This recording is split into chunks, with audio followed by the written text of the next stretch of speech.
let's get another one going.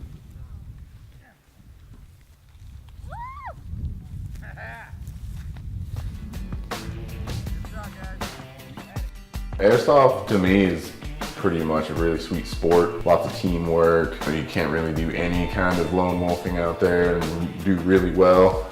I would say it's kind of like playing paintball, but it's more like playing Cowboys and Indians when you're a kid, but instead of saying you can't get hit, there's proof you got hit with little red welts all over you. All right, guys. Well, hey, thanks for coming out. Appreciate seeing all these lovely faces I get to shoot at. Real quick, just want to really emphasize, everybody's got goggles. Let's make sure we use them. Doesn't really make any sense to come out here and get hurt. Real simple. People get too close, please don't shoot them. The basics, please put your weapon, put your airsoft guns on safety whenever your games are done, stuff like that. If everybody follows the same rules, we should have a pretty good time. Yeah, some people kind of treat it like a lifestyle. There's a lot of different avenues, things that you can do in order to get into the sport. Some people, are really casual. Other people are incredibly hardcore about it. It just really depends on what you want to get into in terms of airsoft as a sport. One of the most popular ones to play is Milsim, where people choose to be in different factions, whether they'll be like NATO forces or be the bad guys and be Russians or something. And they'll have like a common objective to fight over, like they'll have to get like a laptop or other stuff like that. And usually that's held at really big areas like abandoned apartment complexes, and they get pretty sophisticated with strict rules. Just you want to make it look as realistic as possible. I actually started getting into the sport. It started out with me shooting real firearms. I wanted to get a little bit more exercise, so I shifted over. I was going to do paintball. There's not a whole lot of people playing paintball anymore.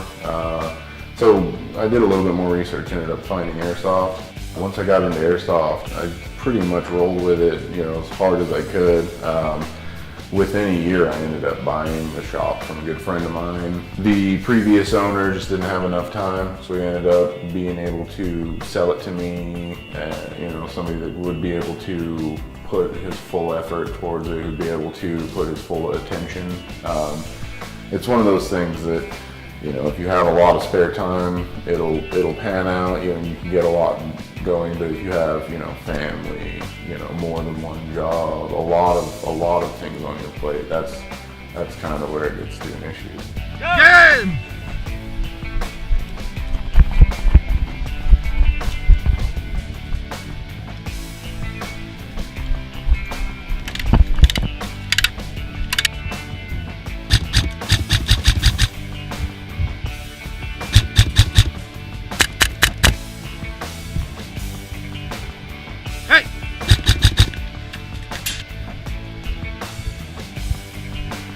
A real big challenge around here is a lot of people have a lot of different kind of hobbies, things that get them out, out playing in the sunshine, things like that. Another thing is, not a lot of people like the pain when you get hit. It's not very much fun. It kind of feels like getting snapped with a rubber band. So one of the main challenges is just getting people to actually play. If you can actually get people to start playing, they know instantaneously just how much fun it is. And I really haven't found anybody who hasn't wanted to play again after they've at least given it a shot. I was actually brought there, my buddy introduced it to me. I hopped in his car and he went over and played, and after that I just showed up every weekend. As a business owner, some of the strategies I've been applying, primarily, I've definitely been paying attention to what my customers want, trying my best to give them the experience that they want. Some of the most important things, the real basics, personally rallying games, getting people behind the community. We've actually started an airsoft club, when we did the Airsoft Club, that way we can rally more people behind, getting games together, getting, fields built, consolidating everybody that does play. Because there's a lot of people in the community that don't really even know about each other. The more we can get these people to, know about one another and get, more games going, the more this, it won't be treated as a sport. I'd really like to see it, treated with the same degree of respect to, a softball league or, a local, basketball league, something like that, where people just, they get off of work, they go have some fun playing a sport that they love. ITG and Josh seem to be pushing it more than anyone else around here, and Josh is always working hard to get games going and get everybody the gear they need and give them the best advice about the sport. Honestly, from where it started, from what I personally saw to where it is now, is it's really taken off quite a bit. Thanks largely in part to the original business owner. There's a lot more indoor games going on. However, like outdoor matches and even events were just non-existent or really, really rare.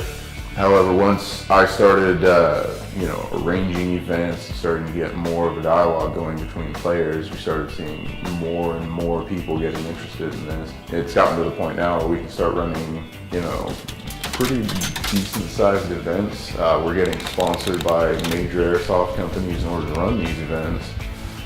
So I mean, it's almost a night and day from when I first started.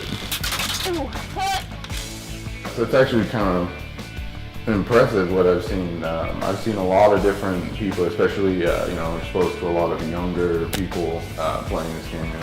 Involves toy guns. That's where most people go. But I've actually seen a lot of young people develop a lot more confidence. They've gotten much more comfortable in social situations, being able to talk to other folks. It's not very serious. It's kind of like meeting someone playing a video game. It's just a lot easier to make that transition.